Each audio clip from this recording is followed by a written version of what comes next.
So, welcome back.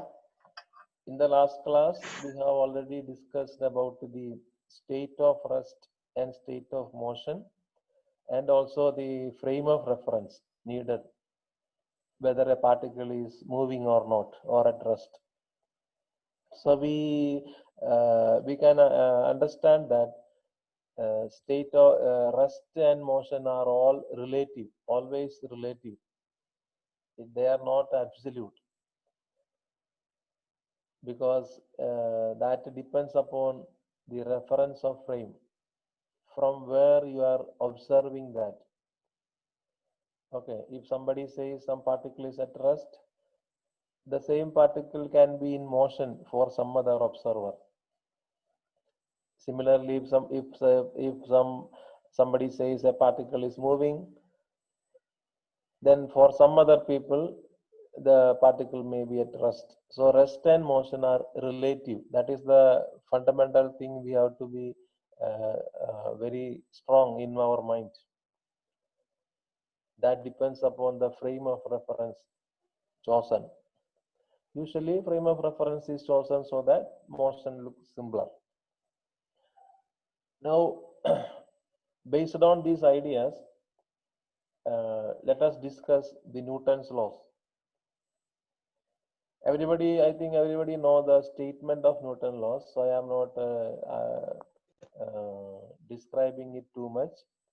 First law says that every bodies or every particles continues in its state of rest or state of motion. നമ്മുടെ കയ്യിൽ ഇപ്പോൾ രണ്ട് സംഭവങ്ങളാണ് ഉള്ളത്, state of റെസ്റ്റും state of motion. So ഏത് particle എടുത്താലും അതൊന്നുമില്ലെങ്കിൽ സ്റ്റേറ്റ് ഓഫ് റെസ്റ്റിലായിരിക്കും അല്ലെങ്കിൽ സ്റ്റേറ്റ് ഓഫ് മോഷനിലായിരിക്കും. അങ്ങനെയാണെങ്കിൽ അത് അതുപോലെ തന്നെ കണ്ടിന്യൂ ചെയ്യും എന്നാണ് പറയണത് ഫസ്റ്റ് ലോ. എപ്പോഴാണ്? Until an external force acting on it, external force trying to change that. അപ്പോൾ ഇവിടെ വരുന്ന കൺസെപ്റ്റുകൾ ഇതൊക്കെയാണ്: state of rest, state of motion, then external force. അല്ലേ? സ്റ്റേറ്റ്മെന്റ് എല്ലാവർക്കും അറിയാം, ഞാൻ ഒന്നുകൂടെ പറയാം. Every body continuous in it state of rest or the state of uniform motion. ഈ മോഷനെ നമ്മൾ യൂണിഫോം മോഷൻ എന്ന് പറയും.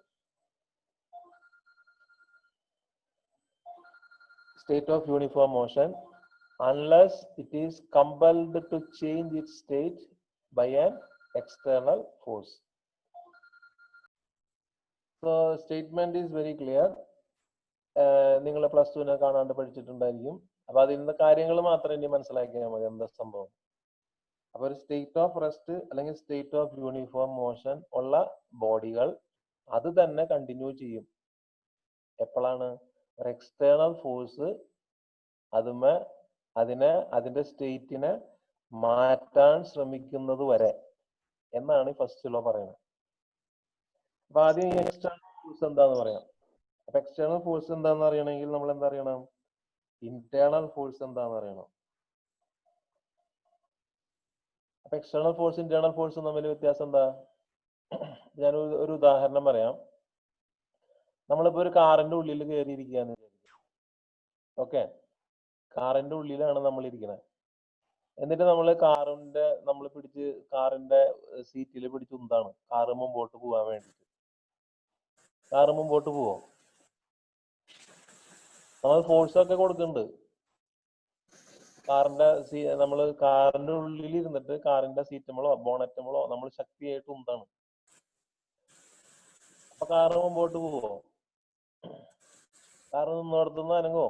ബാക്കിലേക്കോ ഫ്രണ്ടിലേക്കോ എവിടെയെങ്കിലും അനങ്ങോ? കാറിന്റെ ഉള്ളിൽ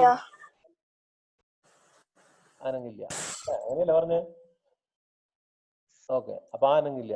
അതും എന്തുകൊണ്ടാണ്? അത് ഇന്റേണൽ ഫോഴ്സ് ആണ്, എക്സ്റ്റേണൽ ഫോഴ്സ് അല്ല. എക്സ്റ്റേണൽ ഫോഴ്സ് ആവണമെങ്കിൽ എന്ത് വേണം? നമ്മള് കാറിന്റെ പുറത്തിറങ്ങി നിന്നിട്ട് റോട്ടിൽ ഇറങ്ങി നിന്നിട്ട് നമ്മള് പുഷ് ചെയ്യണം. അപ്പൊ കാറ് ചിലപ്പോ നീങ്ങും. ഓക്കെ, നമ്മുടെ ഫോഴ്സിന്റെ ശക്തി അനുസരിച്ചിട്ട് കാർ നീങ്ങാം. ഈ ഫോഴ്സ് കൂടിയതുകൊണ്ടോ കുറഞ്ഞതുകൊണ്ടല്ല കേട്ടോ പറയണേ. ഫോഴ്സ് ചിലപ്പോൾ ഉള്ളിലുള്ള ഫോഴ്സ് തന്നെ പുറത്ത് എക്സെർട്ട് ചെയ്താലും കാറ് ചിലപ്പോൾ നീങ്ങിന്ന് വരും. ഓക്കെ, ഞാൻ ഇത് വ്യത്യാസം മനസ്സിലായത് ഇന്റേണൽ ആൻഡ് എക്സ്റ്റേണൽ ഫോഴ്സിന്റെ ഡിഫറൻസ് മനസ്സിലാക്കാനാണ്. ആദ്യത്തെ കേസിൽ ഉള്ളിൽ നിന്നാണ് നമ്മൾ ഫോഴ്സ് എക്സെർട്ട് ചെയ്തത്, അപ്പൊ അതിനൊരു മാറ്റവും ഇല്ല. എക്സ്റ്റേണൽ ഫോഴ്സ് എന്ന് പറഞ്ഞാൽ പുറത്തു നിന്ന് ആക്ട് ചെയ്യുന്ന ഫോഴ്സ് ആണ് അത്. നമ്മൾ പുറത്തിറങ്ങി റോട്ടിൽ ചവിട്ടി നിൽക്കണം, എന്നിട്ട് റോട്ടിൽ ചവിട്ടി നിന്നിട്ട് നമ്മൾ ഫോഴ്സ് എക്സെർട്ട് ചെയ്യുമ്പോഴാണ് എക്സ്റ്റേണൽ ഫോഴ്സ് ആവുക. അതുപോലെ അതുപോലെയുള്ള എക്സ്റ്റേണൽ ഫോഴ്സ് ആക്ട് ചെയ്യുന്നത് വരെ ഒരു ബോഡി, കാറ് റെസ്റ്റിലാണെങ്കിൽ അത് റെസ്റ്റിൽ തന്നെ കണ്ടിന്യൂ ചെയ്യും. കുറച്ചുകൂടി സൗണ്ട് വെക്കുവോ? സൗണ്ട് കുറവാ. സൗണ്ട് കുറവുണ്ടോ? അതെ, അത് ശരിക്കും കേൾക്കുന്നില്ല. ഓക്കെ, ഒരു മിനിറ്റ്.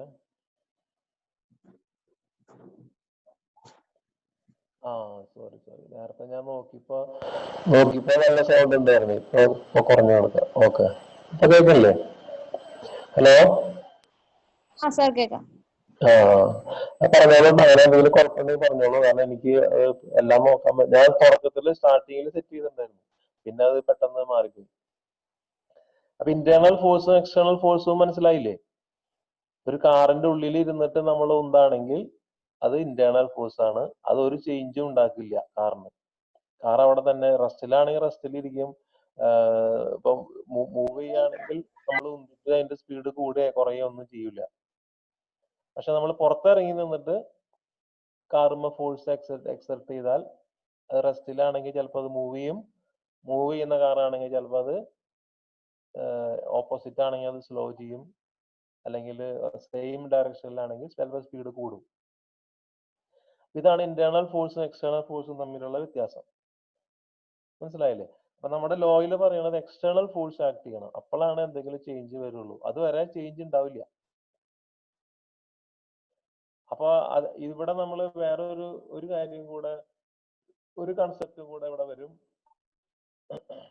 അപ്പൊ ഇത് എല്ലാ ബോഡിക്കുള്ള ഒരു കല്ലാണെങ്കിൽ ആ കല്ല് അവിടെ അനങ്ങാണ്ട് അവിടെ ഇരുന്നോളൂ എത്ര നാൾ വേണമെങ്കിലും.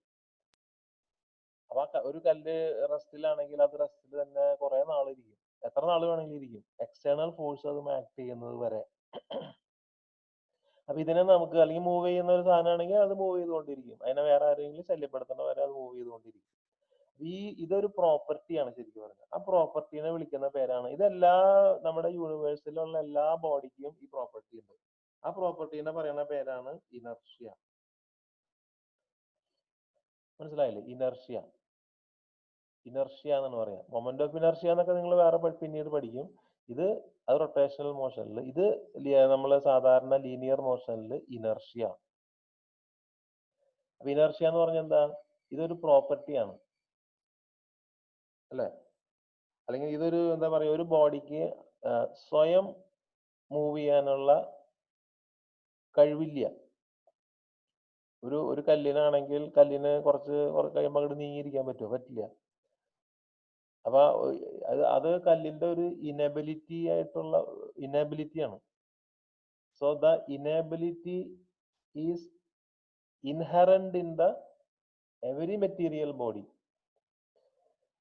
അതായത് ഈ പ്രോപ്പർട്ടി എല്ലാ മെറ്റീരിയൽ ബോഡിക്കും ബാധകമാണ്. അപ്പൊ നമ്മൾ മൂവ് ചെയ്യില്ലെന്ന് വെച്ച് കഴിഞ്ഞാൽ അതിന് വേറെ കാരണം ഉണ്ട് കേട്ടോ. നമ്മൾ ഒരു സ്ഥലത്ത് നിന്ന് വേറെ സ്ഥലത്തേക്ക് മൂവ് ചെയ്യുക, നമ്മൾ അതിനുള്ള ഫോഴ്സ്, എക്സ്റ്റേണൽ ഫോഴ്സ് ചെയ്തിട്ട് തന്നെയാണ് മൂവ് ചെയ്യണം. നാച്ചുറലി ഏതൊരു മെറ്റീരിയൽ ബോഡിക്കും ഇനർഷ്യ എന്ന് പറയുന്ന ഒരു പ്രോപ്പർട്ടി ഉണ്ടാവും. അപ്പൊ അതെന്താണ്? ഇനർഷ്യ ഈസ് ദ ഇനബിലിറ്റി എന്ന് പറഞ്ഞാൽ കഴിവില്ലായ്മ. ഓഫ് ഇനബിലിറ്റി ഈസ് ഇൻഹറന്റ് എന്ന് വെച്ചാൽ എന്താ? അത് ആ ബോഡി ഉണ്ടായപ്പോ തന്നെ അതിന്റെ കൂടെ ഉള്ളതാണ്, ജന്മനാ ഉള്ളതാണ്, ജന്മനാ ഉള്ള ഒരു കഴിവാണ്. ഒരു ബോഡി യൂണിവേഴ്സ് എപ്പോൾ ഉണ്ടായോ, അല്ലെങ്കിൽ യൂണിവേഴ്സിൽ ഓരോ സംഗതികൾ എപ്പോൾ ഉണ്ടായോ അപ്പൊ അതിനുള്ള ഒരു പ്രോപ്പർട്ടിയാണ്, ഇൻഹറന്റ് പ്രോപ്പർട്ടിയാണ് അത്. Okay, so inability is inherent in every material body.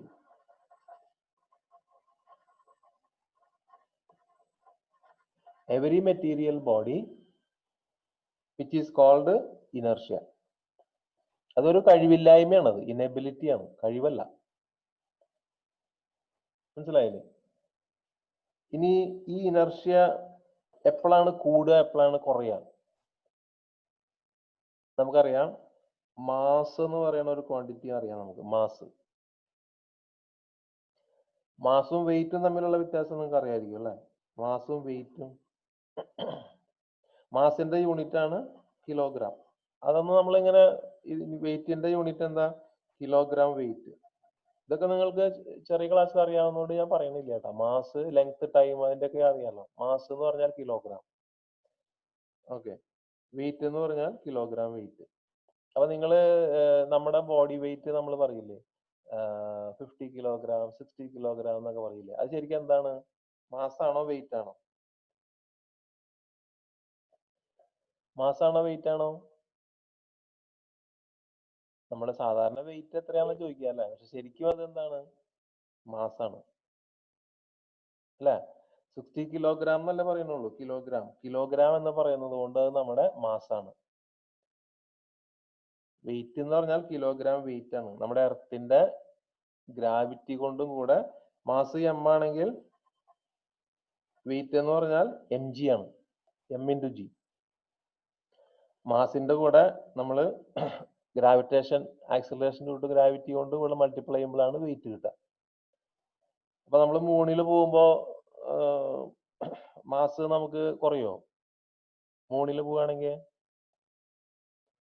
Mass കുറയില്ല, mass അത് തന്നെയായിരിക്കും, പക്ഷെ വെയിറ്റ് കുറയും. അവിടുത്തെ g 1/6, എർത്തിന്റെ 1/6 ഉള്ളൂ മൂണില്. അപ്പൊ നമ്മുടെ വെയിറ്റ് കുറയും. മനസ്സിലായില്ലേ? അപ്പൊ നമ്മൾക്ക് ഈ മാസ് എങ്ങനെയാ നമ്മൾ മെഷർ ചെയ്യുക? മാസ് മെഷർ ചെയ്യണത് നമ്മള് സാധാരണ ഭാഷക്കാര് മാസും വെയിറ്റ് ഒക്കെ അങ്ങോട്ട് ഇങ്ങോട്ട് മാറി മാറി ഉപയോഗിക്കും. പക്ഷെ നമ്മൾ അങ്ങനെ ചെയ്യാൻ പാടില്ല. മാസ് എന്ന് പറഞ്ഞാൽ കിലോഗ്രാം, വെയിറ്റ് എന്ന് പറഞ്ഞാൽ കിലോഗ്രാം വെയിറ്റ് ആണ്. അപ്പൊ മാസ് മെഷർ ചെയ്യുന്ന ഒരു ഇൻസ്ട്രുമെന്റ് ആണ് ഏതാ? Common balance. കോമൺ ബാലൻസ് കണ്ടിട്ടില്ലേ നിങ്ങൾ? രണ്ട് സൈഡിലും നമ്മൾ സാധാരണ കടയിലൊക്കെ നമ്മൾ ഇങ്ങനെ തൂക്കം പിടിക്കില്ലേ, ഇതാണ് കോമൺ ബാലൻസ്. കോമൺ ബാലൻസ് വഴി നമുക്ക് മെഷർ ചെയ്യണത് മാസാണ്. സ്പ്രിംഗ് ബാലൻസ് വഴി നമ്മളിപ്പോ സ്പ്രിംഗ് ബാലൻസ് വഴി നമുക്ക് കിട്ടുന്നത് വെയിറ്റ് ആയിരിക്കും. പക്ഷെ നമുക്കത് മാസിലും വേണമെങ്കിൽ കാലിബ്രേറ്റ് ചെയ്യാം കേട്ടോ. സ്പ്രിംഗ് ബാലൻസ് വഴി നമുക്ക് മാസ് കിട്ടും. അതെങ്ങനെയാന്ന് വെച്ച് കഴിഞ്ഞാൽ ആ ഓരോ ഈ ജി നെഗ്ലക്ട് ചെയ്തിട്ട് നമ്മൾ മാസിന് കറസ്പോണ്ടിങ് ആയിട്ട് ഇവിടെ കാലിബ്രേറ്റ് ചെയ്യും, അപ്പൊ നമുക്ക് മാസ് കിട്ടും. പക്ഷെ spring balance actually gives weight ആണ് തരുന്നത്, m×g ആണ്. ഇവിടെ mg ഉണ്ട്, പക്ഷെ അത് രണ്ടിലും ഉണ്ട്. ഇവിടുത്തെ നമ്മൾ മെഷർ ചെയ്യുന്ന മാസിലും ഉണ്ട്, ഇപ്പുറത്ത് നമ്മൾ വെക്കുന്ന സ്റ്റാൻഡേർഡ് വെയിറ്റിലും, രണ്ടിലും g ഉള്ളത് കൊണ്ട് ആ g ക്യാൻസൽ ചെയ്ത് പോയിട്ട് നമുക്ക് കമ്പയർ ചെയ്യണ കാരണം നമുക്ക് m കിട്ടും. ഓക്കെ, അപ്പൊ ഇതൊക്കെ നമ്മുടെ ബേസിക് ആയിട്ടുള്ള സംഭവങ്ങളാണ്. ഞാൻ അതിൽ കൂടുതൽ നിങ്ങൾക്ക് സംശയങ്ങൾ ഉണ്ടെങ്കിൽ പറഞ്ഞുതരാം, അല്ലെങ്കിൽ നിങ്ങൾ ജസ്റ്റ് ആലോചിച്ച് മനസ്സിലാക്കിയാൽ മതി. അപ്പൊ ഈ ഇനർഷ്യ എപ്പോഴാണ് കൂടുക, എപ്പോഴാണ് കുറയാന്ന് പറഞ്ഞാൽ നമുക്ക് ആലോചിച്ചാൽ മനസ്സിലാവും. നമുക്ക് ഒരു ബോഡീനെ നീക്കണമെങ്കിൽ ഏറ്റവും ബുദ്ധിമുട്ട് എപ്പോഴാണ് വരിക? മാസ് കൂടുമ്പോഴാണ് നമുക്ക് അതിനെ നീക്കാൻ ബുദ്ധിമുട്ട് വരിക. ഓക്കെ, അപ്പൊ ഈ ഇനർഷ്യ എന്ന് പറയുന്നത് മാസിന്റെ ഒരു മെഷറാണ്, അല്ലെങ്കിൽ മാസ് എന്ന് പറയുന്നത് ഇനർഷ്യയുടെ ഒരു മെഷറാണ്. മനസ്സിലായില്ലേ? മാസ് എന്ന് പറഞ്ഞാൽ ഇനർഷ്യയുടെ ഒരു മെഷറാണ്. ഇതൊക്കെയാണ് ഫസ്റ്റ് ലോയുടെ കോൺസിക്വൻസസ്. ഫസ്റ്റ് ലോ എക്സ്റ്റേണൽ ഫോഴ്സിനെ കുറിച്ച് എന്താന്ന് പറയുന്നു, അതുപോലെ ഇനർഷ്യ ഡിഫൈൻ ചെയ്യണു, ഇനർഷ്യക്ക് കറസ്പോണ്ടിങ് ആയിട്ടുള്ള മാസിനെ ഡിഫൈൻ ചെയ്യണം. ഇതൊക്കെ നിങ്ങൾ അസൈൻമെന്റിൽ എഴുതിയോ? ഇതുപോലെ ഈ കൺസെപ്റ്റുകളാണ് ഞാൻ ചോദിച്ചത്. എന്തൊക്കെയാണ് കൺസെപ്റ്റുകൾ നിങ്ങൾക്ക് ഫസ്റ്റ് ലോയിൽ നിന്ന് മനസ്സിലായിട്ടുള്ളത്? അതുകൊണ്ടാണ് നമ്മൾ മാസ് കൂടുതലാണെങ്കിൽ അയാൾക്ക് ഒരാൾക്കല്ല പറയണേ, ഒരു ബോഡിക്ക് മാസ് കൂടി കഴിഞ്ഞാൽ ഇനർഷ്യ കൂടുതലായിരിക്കും.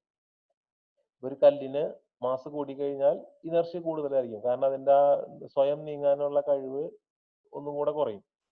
നമ്മൾ അതിന് കൂടുതൽ ഫോഴ്സ് ഉപയോഗിക്കണം. അപ്പോഴാണ് അത് എന്തെങ്കിലും നീങ്ങാനൊക്കെ നോക്കുള്ളൂ. ഇനി ഞാൻ എക്സാമ്പിൾ വേണമെങ്കിൽ പറയാം.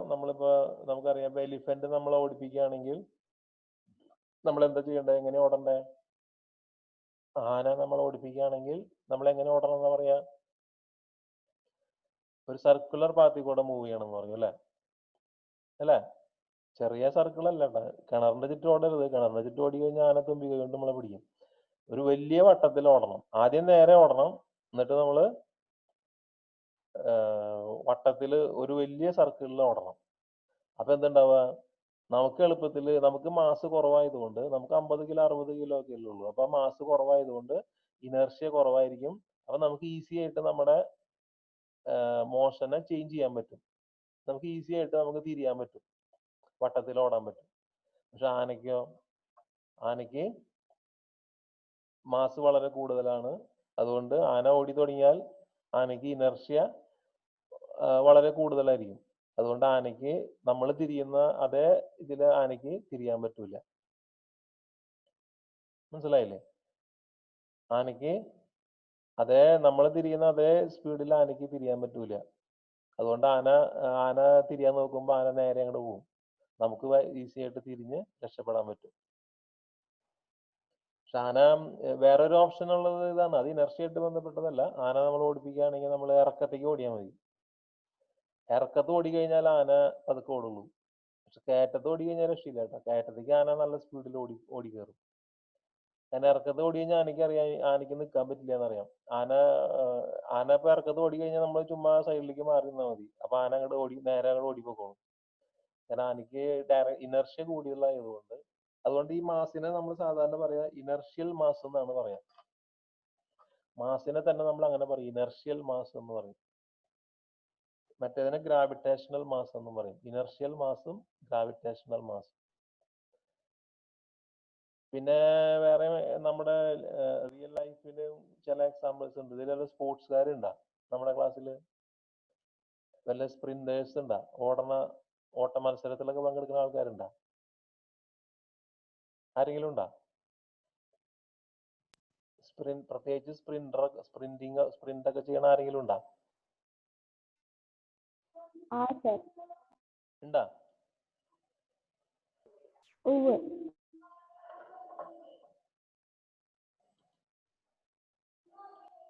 ഒന്നുകൂടെ പറഞ്ഞേ, കേട്ടില്ല. സ്പ്രിന്റർ ഉണ്ട് ആരെങ്കിലും?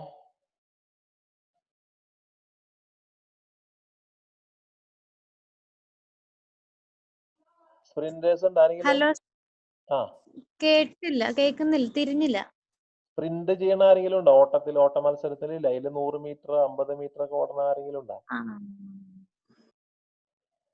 സ്പ്രിന്റിങ് ലോങ് ഡിസ്റ്റൻസ് അല്ല.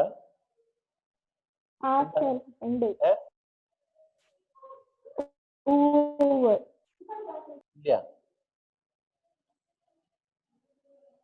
ആരാണ് അത്? ആരാത്? ആരോട് ചോദ്യം ചോദിക്കാനാ? ആരാ? ആദിത്യ? ആളുണ്ടോ? ആതിരയാണോ ഓടണേ? ആതിര സ്പ്രിന്റർ ആണോ? അപ്പൊ ആതിര ഉത്തരം പറഞ്ഞാൽ നിങ്ങൾ സ്പ്രിന്റ് ചെയ്യുമ്പോ, അതായത് 100 മീറ്റർ 100 മീറ്റർ ഒക്കെ ഓടുമ്പോ മറ്റുള്ള ഓട്ടത്തിന് അങ്ങനെ നിൽക്കില്ല കേട്ടോ. 400 മീറ്റർ ഒന്നും ഓടുമ്പോ അങ്ങനെ സാധാരണ നേരെ നമ്മൾ തന്നെ സ്റ്റാർട്ടിംഗ് ബ്ലോക്കിൽ നിൽക്കുക. അപ്പൊ ഈ സ്പ്രിന്റ് ചെയ്യുന്ന ഒരു സ്റ്റാർട്ടിംഗ് ബ്ലോക്കിൽ ഇങ്ങനെ ഒരു പ്രത്യേക രീതിയിലാണ് നിൽക്കുക. സ്റ്റാർട്ടിംഗ് ബ്ലോക്ക് ഉണ്ടാവും, അതിൽ അവരിങ്ങനെ വളഞ്ഞ് യു പോലെ ഷേപ്പ് ആയിട്ട് ഇങ്ങനെ നിൽക്കും. ശ്രദ്ധിച്ചല്ലേ? അതെന്തുകൊണ്ടാ അങ്ങനെ നിൽക്കണേ? അങ്ങനെ നിൽക്കുമ്പോ നമ്മുടെ കാലിന്റെ ചെറിയ പോർഷൻ മാത്രല്ലേ നന്നായിട്ട് കോണ്ടാക്ട് വരുള്ളൂ. അതുകൊണ്ടല്ല. പിന്നെ സ്ട്രെയിറ്റ് ആയിട്ട് ഓടുന്നതിനേക്കാളും വളഞ്ഞു ഓടുമ്പോ നമുക്കൊരു സ്റ്റാർട്ടിങ് കിട്ടും. അത് അങ്ങനെയാണെങ്കിൽ മറ്റേ ഓട്ടത്തിനൊക്കെ നല്ലതല്ലേ? എല്ലാം 400 മീറ്ററിന് എല്ലാത്തിനും അത് വേണ്ടേ? അങ്ങനെ ആരും ചെയ്യാറില്ലല്ലോ. മാരത്തോൺ ഓടുമ്പോ സ്റ്റാർട്ടിങ് വളഞ്ഞെടുക്കണതാണ് ഏറ്റവും നല്ലതെന്ന് പറയുന്നു. ഇതെന്താ സംഭവം എന്ന് വെച്ചാൽ നമ്മുടെ എല്ലാ സ്പോർട്സിലും ഫിസിക്സ് റിലേറ്റഡ് ആണ് കേട്ടോ. സ്പോർട്സ് മൊത്തം ഫിസിക്സ് റിലേറ്റഡ് ആണ്. ഡിസ്റ്റൻസ് ആയാലും ടൈം ആയാലും എന്തായാലും എല്ലാത്തിലും ഫിസിക്സ് ഉണ്ട്. അത് ശരിക്കും ഫിസിക്സ് ശരിക്കും മനസ്സിലായിട്ട് അപ്ലൈ ചെയ്യാത്തതുകൊണ്ടാണ് നമ്മൾ ഇന്ത്യക്കാര് സ്പോർട്സിലൊക്കെ പിന്നാക്കം നിൽക്കണത്. ഒളിമ്പിക്സിലൊന്നും നമുക്ക് മെഡല് വളരെ ചുരുക്കമായിട്ട് കിട്ടുന്നുള്ളൂ. മറ്റുള്ള രാജ്യക്കാരൊക്കെ ഈ ഫിസിക്സിന്റെ പ്രിൻസിപ്പിളൊക്കെ നന്നായിട്ട് ഇതിൽ അപ്ലൈ ചെയ്യും. അപ്പൊ അവർക്ക് നല്ല സ്പോർട്സിന്റെ ഇതൊക്കെ കിട്ടും. അപ്പൊ ഇതാണ് സംഭവം. ഈ ഇനർഷ്യ, അതായത് സ്പ്രിന്റ് ചെയ്യുമ്പോൾ കുറച്ച് ഡിസ്റ്റൻസ് അല്ലേ ഉള്ളൂ, പെട്ടെന്ന് നമുക്ക് സ്പീഡ് ആവണല്ലോ. സ്പ്രിന്റിങ്ങിൽ നമുക്ക് ആവശ്യം പെട്ടെന്ന് തുടക്കത്തിൽ തന്നെ നല്ല സ്പീഡ് കിട്ടണം. ആ തുടക്കത്തിൽ തന്നെ നല്ല സ്പീഡ് കിട്ടണമെങ്കിൽ നമ്മൾ നേരെ നിന്ന് കഴിഞ്ഞാൽ നമുക്ക് കിട്ടൂല. സ്ട്രെയിറ്റ് ആയിട്ട് നിന്നിട്ട് ഓടിക്കഴിഞ്ഞാൽ പിന്നെ പതുക്കെ ഗ്രാജുവലി നമുക്ക് സ്പീഡ് കിട്ടുള്ളൂ. അതിനുവേണ്ടി നമ്മൾ എന്താ ചെയ്യാന്ന് വെച്ച് കഴിഞ്ഞാൽ നമ്മൾ ഈ സ്റ്റാർട്ടിങ് ബ്ലോക്കിൽ ഇങ്ങനെ വളഞ്ഞ് ജസ്റ്റ് വീഴാൻ പോണ പോലെ നിൽക്കും. അപ്പൊ വീഴാൻ പോണ പോലെ നിൽക്കുന്നത് ശരിക്കും പറഞ്ഞാൽ ഈ ഇനർഷ്യയെ എത്രയും പെട്ടെന്ന് ഓവർടേക്ക് ചെയ്യുക എന്നുള്ള കൺസെപ്റ്റിലാണ്. അതായത് ഇനർഷ്യ എന്ന് പറഞ്ഞാൽ നമ്മളിപ്പോ സ്റ്റാർട്ടിങ്ങിൽ റെസ്റ്റിലാണ്, 1 2 3 പറയുമ്പോൾ നമ്മൾ റെസ്റ്റിലാണ്, പിന്നെ നമ്മൾ മൂവിങ് സ്റ്റേറ്റിലേക്ക് പോവാണ്. അപ്പൊ ആ ഇനർഷ്യനെ നമ്മൾ ബ്രേക്ക് ചെയ്യണം. സ്റ്റേറ്റ് ഓഫ് റെസ്റ്റ് എന്നുള്ളതിൽ നിന്ന് സ്റ്റേറ്റ് ഓഫ് മോഷനിലേക്ക് പോകണമെങ്കിൽ നമ്മൾ ഇനർഷ്യനെ നമ്മൾ ബ്രേക്ക് ചെയ്യണം. അപ്പൊ ഇനർഷ്യയെ ബ്രേക്ക് ചെയ്യാനായിട്ടാണ് അങ്ങനെ വളഞ്ഞ് നിൽക്കണത്. വളഞ്ഞ് നമ്മളിങ്ങനെ വീഴാൻ പോണ പോലെ നിൽക്കും. അപ്പൊ ജസ്റ്റ് വീഴാന്ന് പറയണത് എന്താണ്? മോഷനാണ്. മനസ്സിലായില്ലേ? അപ്പൊ റെഡി 1 2 3 ടേ എന്ന് വെടി പൊട്ടിക്കണ സമയത്ത് തന്നെ നമ്മൾ അങ്ങോട്ട് വീഴും. വീഴാന്ന് പറയണത് മോഷൻ സ്റ്റാർട്ട് ചെയ്തു. അപ്പൊ ആ വീഴാൻ എളുപ്പത്തിന് വേണ്ടിയിട്ടാണ് നമ്മൾ എങ്ങനെ ഇനർഷ്യയെ ഓവർകം ചെയ്യാൻ വേണ്ടിയിട്ടാണ് നമ്മൾ ഈ ഷേപ്പില് ഇങ്ങനെ വളഞ്ഞ് ഇങ്ങനെ നിൽക്കുന്നത്. മറ്റേ ഗ്രിപ്പ് കിട്ടലും ഇതൊക്കെ വേറെ കാര്യം. അതൊക്കെ നമ്മൾ ഇങ്ങനെ അതെല്ലാം കൂടെ ചെയ്യുമ്പോഴാണ് ഈ സ്റ്റാർട്ടിങ് ബ്ലോക്ക് വെക്കും, ഇങ്ങനെ ഗ്രിപ്പ് കിട്ടുക എല്ലാം കൂടെ ചെയ്യുമ്പോഴാണ് നമുക്ക് ക്വിക്കായിട്ട് ഇനർഷ്യയെ ഓവർകം ചെയ്യാൻ പറ്റുക. ഹലോ സാർ, ആ പറഞ്ഞോ. സ്നാനിയയ്ക്കും ആഗ്നസിനും ക്ലാസ് കയറാൻ പറ്റുന്നില്ല എന്ന് പറഞ്ഞു. അത് കുഴപ്പമില്ല, നിങ്ങൾ റെക്കോർഡഡ് വീഡിയോ കണ്ടാൽ മതി കേട്ടോ. കേറിയായിരുന്നു, പിന്നെ ലെഫ്റ്റ് ആയി പോയി. എന്താ? കേറിയതാണ്, പിന്നെ ലെഫ്റ്റ് ആയി പോയി, രണ്ടാമത് കയറാൻ പറ്റുന്നില്ല എന്ന് പറഞ്ഞു. അത് പക്ഷെ നമ്മളിവിടെ ഞാനൊന്നും ചെയ്യണില്ല, അവർക്ക് കയറാൻ പറ്റേണ്ടതാണ്, അവരുടെ കുഴപ്പമായിരിക്കും കേട്ടാ. അവർക്ക് നെറ്റ് കട്ടാവേ അങ്ങനെ എന്തെങ്കിലുമൊക്കെ ചെയ്തതായിരിക്കും. ഞാനൊന്നും ചെയ്യണില്ല, ഇതിൽ ആർക്ക് വേണമെങ്കിലും കയറാം. ക്ലാസ് കഴിയുന്നവരാർക്കും കയറാം. കയറാൻ പറ്റാത്തവര് വീഡിയോ കണ്ടിട്ട് എന്നെ മെസ്സേജ് ചെയ്താൽ മതി, വാട്സപ്പ് ചെയ്താൽ മതി. വിളിക്കണ്ട കേട്ടോ, ആരും ഫോൺ വിളിക്കണ്ട, വാട്സപ്പ് മെസ്സേജ് അയച്ചാൽ മതി. അപ്പൊ ഞാൻ ചോദ്യങ്ങൾ ചോദിക്കാം, അപ്പൊ അതനുസരിച്ചിട്ട് അറ്റൻഡൻസ് തരണതായിരിക്കും കേട്ടോ. ഉത്തരം പറഞ്ഞാൽ അറ്റൻഡൻസ്. ഓക്കെ, അപ്പൊ ഫസ്റ്റ് ലോ മനസ്സിലായല്ലോ. അപ്പൊ ഈ ഫസ്റ്റ് ലോയിന്റെ കോൺസിക്വൻസസ് ഇതൊക്കെയാണ്. ഇനി നമ്മൾ സെക്കൻഡ് ലോയിലേക്ക് പോവാം. സെക്കൻഡ് ലോയിൽ ആണ് ശരിക്കും പറഞ്ഞാൽ അപ്പൊ ഈ ഫസ്റ്റ് ലോയിനെ നമ്മൾ പറയണ പേരുണ്ട്. ഈ ഫസ്റ്റ് ലോയ്ക്ക് നമ്മൾ സാധാരണ പറയാ ലോ ഓഫ് ഇനർഷ്യ എന്നാണ് പറയാ. ന്യൂട്ടൺസ് ലോയിനെ ലോ ഓഫ് ഇനർഷ്യ എന്നാണ് പറയാ, ഫസ്റ്റ് ലോ കേട്ടാ. ഫസ്റ്റ് ലോയിനെ പറയുന്നത് ലോ ഓഫ് ഇനർഷ്യ. കാരണം ഇനർഷ്യ ഡിഫൈൻ ചെയ്യണത് എന്താണ് ഇനർഷ്യ, എന്താണ് ഇനർഷ്യയുടെ മെഷർ, മാസ് എന്നൊക്കെ ഡിഫൈൻ ചെയ്യുന്നത് ഫസ്റ്റ് ലോ ആണ്. സെക്കൻഡ് ലോ, സെക്കൻഡ് ലോ എന്ന് നമ്മൾ പറയാ ലോ ഓഫ് കോസാലിറ്റി എന്നാണ്. കോസാലിറ്റി, അതായത് ഈ രണ്ടാമത്തെ ലോയിലാണ് നമ്മൾ ഇതിനെ ഒരു ക്വാണ്ടിഫൈ ചെയ്യണത്. ഈ ആദ്യത്തെ ലോയിൽ ഇങ്ങനെ സ്റ്റേറ്റ്മെന്റ് മാത്രമേ ഉള്ളൂ. രണ്ടാമത്തെ ലോയിലാണ് നമുക്ക് ആദ്യമായിട്ട് ഇക്വേഷൻ വരുന്നത്. അതായത് what is the cause of motion. ഒരു പാർട്ടിക്കിൾ മൂവ് ചെയ്യുമ്പോൾ what is the cause, what is the reason behind that. ആ കോസിനെ കുറിച്ച് പറയുന്ന കാര്യമാണ് സെക്കൻഡ് ലോയിൽ പറയണത്. അപ്പൊ യൂഷ്വലി ഒരു പാർട്ടിക്കിൾ മൂവ് ചെയ്യണമെങ്കിൽ എന്തെങ്കിലും ഒരു കാരണം ഉണ്ടാവുമല്ലോ. ആ കോസാണ് ഏത്, ഫോഴ്സ് എന്ന് പറയുന്നത്. ഒരു ബോഡി മൂവ് ചെയ്യണമെങ്കിൽ അതും ഒരു ഫോഴ്സ് ആക്ട് ചെയ്യണം. ഫോഴ്സ് ആക്ട് ചെയ്യുമ്പോഴാണ് ഒരു ബോഡി മൂവ് ചെയ്യുക. മനസ്സിലായല്ലോ? അതൊരു എക്സ്റ്റേണൽ ഫോഴ്സ് ആക്ട് ചെയ്യണം. മനസ്സിലായില്ലേ? എക്സ്റ്റേണൽ ഫോഴ്സ് ആക്ട് ചെയ്യുമ്പോഴാണ് ഒരു ബോഡി മൂവ് ചെയ്യുള്ളൂ. ഞാൻ നേരത്തെ പറഞ്ഞ പോലെ കാറിന്റെ ഉള്ളിൽ കയറി ഇരുന്നിട്ട് നമ്മൾ ഉന്തി കഴിഞ്ഞാൽ കാറ് മൂവ് ചെയ്യില്ല. ഇന്റേണൽ ഫോഴ്സ് ആണ്. കാറിന്റെ പുറത്തിറങ്ങി നിന്ന് ഉന്തണം, അപ്പോഴാണ് കാറ് മൂവ് ചെയ്യുള്ളൂ. ഓക്കെ, അപ്പൊ എക്സ്റ്റേണൽ ഫോഴ്സ് ഒരു ബോഡിയും ആക്ട് ചെയ്താൽ ബോഡി മൂവ് ചെയ്യും. അപ്പൊ കോസ് ആണ് ഫോഴ്സ്, ആ കോസിന്റെ ഇഫക്റ്റ് ആണ് മോഷൻ. മനസ്സിലായില്ലേ? അപ്പൊ കോസും ഇഫക്റ്റും വന്നു. കോസ് ആണ് ഫോഴ്സ്, അതിന്റെ ഇഫക്റ്റ് ആണ് ഈ ബോഡിയുടെ മോഷൻ. ഇത് നിങ്ങൾ പ്ലസ് ടുവിന് ഈ ടോപ്പിക് പഠിക്കുന്നതിന് മുമ്പ് നമ്മൾ പഠിക്കുന്ന ഒരു 4 ഇക്വേഷൻ ഉണ്ട്. ഇക്വേഷൻസ് ഓഫ് മോഷൻ എന്ന് പറഞ്ഞിട്ട് 4 എണ്ണം. അതിൽ നമ്മൾ v equal to u plus a t, s equal to u t plus half a t square, v square equal to u square plus 2as, അങ്ങനെയൊക്കെ പഠിക്കുന്ന ഒരു ഇക്വേഷൻസ് ഇല്ലേ, അതിനെ നമ്മൾ പറയാ ഇക്വേഷൻസ് ഓഫ് മോഷൻ തന്നെയാണ്. പക്ഷെ അത് ആ 4 ഇക്വേഷനിലും എന്തുണ്ടാവില്ല? കോസ് ഉണ്ടാവില്ല, എന്നുവെച്ചാൽ ഫോഴ്സ് ഉണ്ടാവില്ല. ഡിസ്റ്റൻസ് ഉണ്ടാവും, ടൈം ഉണ്ടാവും, പിന്നെ എന്നിട്ട് വെലോസിറ്റി ഉണ്ടാവും, ആക്സിലറേഷൻ ഉണ്ടാവും. പക്ഷെ അതിന്റെ കോസ് ഉണ്ടാവില്ല. ഈ മോഷന്റെ കോസ് ആണ് ഫോഴ്സ്. ഫോഴ്സ് എന്ന് പറഞ്ഞൊരു സംഭവം അതിലുണ്ട്, ആ 4 ഇക്വേഷനിൽ ഉണ്ടാവില്ല. അതുകൊണ്ടാണ് നമ്മൾ ആ ഇക്വേഷൻസിനെ കൈനമാറ്റിക്സ് ഇക്വേഷൻസ് എന്നാണ് പറയുക, കൈനമാറ്റിക്സ്. അപ്പൊ നമ്മളിപ്പോ പഠിക്കുന്നത് എന്താണ്? ഡൈനാമിക്സ് ആണ്. ഡൈനാമിക്സിൽ നമ്മൾ എന്ത് ചെയ്യും? ഈ കോസും കൂടെ കൺസിഡർ ചെയ്യും, ഫോഴ്സും കൂടെ കൺസിഡർ ചെയ്യും. അപ്പൊ മുമ്പത്തെ 4 ഇക്വേഷനിലും ഫോഴ്സ് ഇല്ല കേട്ടാ. അപ്പൊ ഈ ഇക്വേഷൻ പറയണത് അല്ല, ഈ ലോ പറയണത്, സെക്കൻഡ് ലോ പറയണത് the rate of change of momentum. Momentum എന്ന് വെച്ചാൽ നിങ്ങൾക്ക് അറിയാം അല്ലെ? മൊമെന്റത്തിന് നമ്മൾ സാധാരണ പി കൊണ്ടാണ് റെപ്രസെന്റ് ചെയ്യുക. P equal to mass into velocity.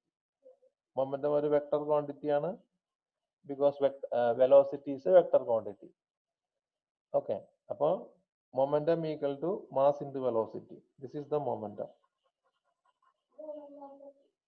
Okay, ഈ ലോ പറയുന്നത് the rate of change of momentum. Rate of change of momentum. അപ്പൊ റേറ്റ് എന്ന് പറഞ്ഞാൽ എന്താണ് ഉദ്ദേശിക്കുന്നത്? നമ്മൾ വെറുതെ റേറ്റ് എന്ന് പറഞ്ഞാൽ അതിന്റെ അർത്ഥം ഡിവൈഡഡ് ബൈ ടൈം എന്നാണ്. ടൈമിലുള്ള ചേഞ്ച് അതാണ് ഉദ്ദേശിക്കുന്നത്. റേറ്റ് എന്ന് പറഞ്ഞാൽ ടൈമിന്റെ ഉള്ള റേഞ്ച് ഡിവൈഡഡ് ബൈ ടൈം, അതാണ് ഉദ്ദേശിക്കുന്നത്, time. The rate of change of momentum is directly proportional to the external force acting on it. അതാണ് സെക്കൻഡ് ലോ. അതായത് dp by dt is proportional to the force. dp by dt is proportional to the force. So F equal to dp by dt. അപ്പൊ നമുക്ക് എഫിനെ എന്തെന്ന് എഴുതാം? ഈ പിക്ക് പകരം M into V എന്ന് കൊടുക്കാം. എം ഒരു കോൺസ്റ്റന്റ് ആണ്, സാധാരണ നിലയ്ക്ക് ഒരു എം കോൺസ്റ്റന്റ് ആണ്. So f equal to m into d v by d t എന്ന് വരും. So this is m into a, mass into acceleration എന്ന് വരും. D v by d t എന്ന് പറഞ്ഞാൽ acceleration. So f equal to m a. ഇതാണ് നമ്മുടെ second law, അല്ലെങ്കിൽ Newton's laws of motion എന്ന് പറയുന്നത് f equal to m a ആണ്. ഇതിനെ വേണമെങ്കിൽ ഒരു ഡിഫറൻഷ്യൽ ഇക്വേഷന്റെ ഫോമിലൊക്കെ എഴുതാം കേട്ടാ. ഇനി അപ്പൊ ഇതിൽ നിന്ന് നമുക്ക് ഒരു കാര്യം നമുക്ക് വേണമെങ്കിൽ പറയാം. ഈ എഫ് 0 ആയി കഴിഞ്ഞാൽ, ഫോഴ്സ് 0 ആയി കഴിഞ്ഞാൽ ഏത് 0 ആവും? എ 0 ആവും, എം 0 അല്ല. ഒരു ബോഡിയുടെ എഫ് 0 ആയി കഴിഞ്ഞാൽ ആക്സിലറേഷൻ 0 ആവും. ഓക്കെ, ആക്സിലറേഷൻ 0 ആയി കഴിഞ്ഞാൽ അതിന്റെ അർത്ഥം എന്താ? ഒന്നുമില്ലെങ്കിൽ വെലോസിറ്റി കോൺസ്റ്റന്റ് ആണ്. ഇതിന്റെ അർത്ഥം വെലോസിറ്റി ഈസ് എ കോൺസ്റ്റന്റ് എന്നർത്ഥം. അല്ലെങ്കിൽ വെലോസിറ്റിക്ക് വേണമെങ്കിൽ 0 ആവാം, കോൺസ്റ്റന്റ് ആവാം, അല്ലെങ്കിൽ 0 ആവാം. അപ്പൊ വെലോസിറ്റി കോൺസ്റ്റന്റ് ആണെങ്കിൽ അതാണ് നമ്മൾ മുമ്പ് പറഞ്ഞ state of uniform motion. Velocity 0 ആണെങ്കിൽ അതാണ് നമ്മൾ മുമ്പ് പറഞ്ഞ സ്റ്റേറ്റ് ഓഫ് റെസ്റ്റ്. മനസ്സിലായില്ലേ? അപ്പൊ ഫോഴ്സ് 0 ആണെങ്കിൽ ഒന്നില്ലെങ്കിൽ ബോഡി റെസ്റ്റിലായിരിക്കും, അല്ലെങ്കിൽ സ്റ്റേറ്റ് ഓഫ് യൂണിഫോം മോഷനിലായിരിക്കും. ഇതാണ് നമ്മൾ മുമ്പ് പറഞ്ഞ ഫസ്റ്റ് ലോ. അപ്പൊ ഫസ്റ്റ് ലോ എന്ന് പറഞ്ഞാൽ സെക്കൻഡ് ലോ എന്ന് വേണമെങ്കിൽ കിട്ടും. അപ്പൊ പിന്നെ എന്തിനാ ഫസ്റ്റ് ലോ? അത് നമ്മൾ നേരത്തെ പറഞ്ഞ ഇനർഷ്യ കാര്യങ്ങളൊക്കെ ഡിഫൈൻ ചെയ്യാൻ വേണ്ടിയിട്ടാണ്. അത് പറഞ്ഞില്ലെങ്കിൽ, ഫസ്റ്റ് ലോ പറഞ്ഞില്ലെങ്കിൽ, ശരിക്കും പറഞ്ഞാൽ ഫസ്റ്റ് ലോ സെക്കൻഡ് ലോ എന്ന് കിട്ടും. ഈ കണ്ടീഷൻ അപ്ലൈ ചെയ്ത് കഴിഞ്ഞാൽ നമുക്ക് ഫസ്റ്റ് ലോ കിട്ടും. പക്ഷെ ഫസ്റ്റ് ലോ സെപ്പറേറ്റ് ആയിട്ട് തന്നെ പറയണം. കാരണം നമുക്ക് ഇനർഷ്യ എന്നുള്ള കൺസെപ്റ്റ് ഒക്കെ അവിടെയാണ് വരുന്നത്, അവിടെ വരണുള്ളൂ. അതുകൊണ്ട് നമ്മളത് സെപ്പറേറ്റ് പറയണം കേട്ടാ. അപ്പൊ ഇത് ഇനിയിപ്പോ എല്ലാ കേസിലും മാസ് കോൺസ്റ്റന്റ് ആയിരിക്കും എന്ന് വെച്ചാൽ അല്ല കേട്ടോ. ചില കേസിലൊക്കെ മാസ് വാരി ചെയ്തുകൊണ്ടിരിക്കും. ഞാനിപ്പോ ഇത് ചെയ്തത് എം കോൺസ്റ്റന്റ് എന്ന് എടുത്തിട്ടാണ്. പക്ഷെ എപ്പോഴും മാസ് കോൺസ്റ്റന്റ് ആവണമെന്നില്ല കേട്ടാ. ഇപ്പൊ നിങ്ങൾ പഠിക്കുന്ന ഇപ്പൊ റോക്കറ്റിന്റെ കേസിലാണെങ്കിൽ റോക്കറ്റ് മുകളിലേക്ക് പോകുമ്പോൾ നിങ്ങൾക്ക് റോക്കറ്റിന്റെ ഫ്യൂവല് ബേൺ ചെയ്തുകൊണ്ടിരിക്കും അല്ലെ. ഫ്യൂവല് ബേൺ ചെയ്ത് പുറത്തേക്ക് പോയി കഴിഞ്ഞാൽ അതിന്റെ മാസ് ഇങ്ങനെ കണ്ടിന്യൂസ്ലി വാരി ചെയ്തുകൊണ്ടിരിക്കും. മാസും കോൺസ്റ്റന്റ് ആയിട്ട് എടുക്കാൻ പറ്റൂല റോക്കറ്റിന്റെ കേസിൽ. മുകളിലേക്ക് പോകുന്ന ഒരു റോക്കറ്റിന്റെ കേസിൽ അല്ലെങ്കിൽ മിസൈലിന്റെ കേസിലോ ഒന്നും മാസ് കോൺസ്റ്റന്റ് അല്ല. കാരണം മാസ് കണ്ടിന്യൂസ്ലി കുറഞ്ഞുകൊണ്ടിരിക്കും. ഫ്യൂവല് കത്തി കത്തി പോകുന്നതോറും കണ്ടിന്യൂസ്ലി കുറഞ്ഞുകൊണ്ടിരിക്കും. അതുപോലെ ഇനി വേറൊരു സിറ്റുവേഷൻ കൂടി ഉണ്ട്. നിങ്ങൾ ഇനി പിന്നീട് പഠിക്കാൻ പോകുന്ന ഒരു തിയറി ഓഫ് റിലേറ്റിവിറ്റി. അതൊന്ന് കട്ടാക്കിയാണ്. തിയറി ഓഫ് റിലേറ്റിവിറ്റി പ്രകാരം ഫാസ്റ്റ് മൂവിങ് ബോഡീസ് ആണെങ്കിൽ, എന്ന് വെച്ചാൽ ബോഡി ഭയങ്കര ഫാസ്റ്റ് ആയിട്ട് പോവുകയാണെങ്കിൽ അതിന്റെ മാസ് വാരി ചെയ്തുകൊണ്ടിരിക്കും. വെലോസിറ്റി ഓഫ് ലൈറ്റിന്റെ അടുത്ത സ്പീഡിലൊക്കെ പോവുകയാണെങ്കിൽ ഒരു പാർട്ടിക്കിളിന്റെ മാസ് കോൺസ്റ്റന്റ് ആയിട്ട് എടുക്കാൻ പറ്റൂല. മാസ് വാരി ചെയ്യും. ഓഫ് ആക്കുക വേണ്ട. മനസ്സിലായല്ലോ? അപ്പൊ മാസ് എപ്പോഴും കോൺസ്റ്റന്റ് ആണെന്ന് വിചാരിക്കരുത് കേട്ടോ. നോർമൽ കേസിലൊക്കെ നമുക്ക് വേണമെങ്കിൽ മാസിനെ കോൺസ്റ്റന്റ് ആയിട്ട് എടുക്കാം. ഇതിൽ നിന്നാണ് നമുക്ക് ന്യൂട്ടൺ എന്ന് പറയുന്ന ഈ ഫോഴ്സിന്റെ യൂണിറ്റ് എന്തായിരിക്കും? ന്യൂട്ടൺ ആയിരിക്കും. ഫോഴ്സിന്റെ യൂണിറ്റ് ന്യൂട്ടൺ ആയിരിക്കും. ഓക്കെ, ഒരു മിനിറ്റ് കേട്ടോ.